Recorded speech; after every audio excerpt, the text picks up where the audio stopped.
નમસ્કાર, હું દીપલ. આપ જોઈ રહ્યા છો ગાંધીનગરની સૌપ્રથમ web news channel live Gandhinagar. Lions club Gandhinagar 210 દેશોમાં વિસ્તૃત આંતરરાષ્ટ્રીય લાયન્સ સંસ્થાનું એક ક્લબ છે. ગાંધીનગર શહેરમાં 47 વર્ષથી સેવાકીય પ્રવૃત્તિ માટે જાણીતી સંસ્થા છે. ગાંધીનગર અને આસપાસ ગ્રામીણ વિસ્તારોમાં જનજાગૃતિ અને સેવા કાર્ય કરે છે.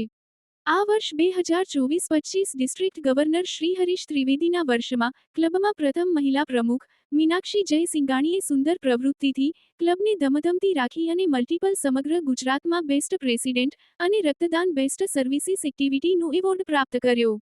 પ્રમુખશ્રીએ ક્લબના પૂર્વ પ્રમુખશ્રીઓ, સભ્યો અને ગાંધીનગર જનતાનો આભાર માન્યો.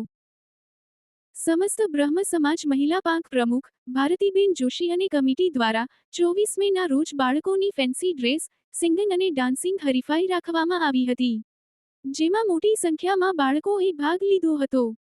ગાંધીનગરના તમામ સેક્ટરોમાં નવી ગટર લાઈનો નખાઈ રહી છે, ત્યારે તંત્ર દ્વારા ગટર લાઈન નાખ્યા બાદ માટીથી તે જગ્યાને પૂરી દેવામાં આવે છે, પરંતુ તે ખૂબ જોખમી છે, કેમ કે વરસાદની મોસમ પણ નજીક જ છે. સમય રહેતા જો આ રસ્તા પુરાણનું કામ સત્વરે નહીં થાય તો સેક્ટરોના રહીશોને ખૂબ જ તકલીફો પડશે તે નક્કી છે. તો દર્શક મિત્રો, આપે અનુભવ્યો ગાંધીનગરનો ધબકાર. આપની આસપાસ બનતી આવી જ ઘટનાઓની જાણકારી અમારા સુધી પહોંચાડવા માટે સ્ક્રીન પર દર્શાવેલ નંબર પર વોટ્સએપ દ્વારા અથવા ઈમેલ આઈડી પર મેલ કરીને આપ અમારો સંપર્ક કરી શકો છો. ધન્યવાદ.